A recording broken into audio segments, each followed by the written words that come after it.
Well, pretty exciting day here at Brad Jones Racing. We just have taken delivery of our 5-axis VC630 from Hare and Forbes, and this is the second DN Solutions machine that we've had into the shop, and so we can't wait to get it going. We make all sorts of stuff for the cars with these machines, from wheel nuts, engine parts.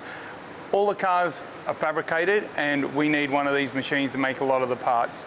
We've had a partnership with Hare and Forbes for a number of years now. The fact that they're a family business and we're a family business fits really well together. The service they've given us on the last machine has been fantastic, and so we can't wait to get this one up and running, and we'll keep you posted on how that works out.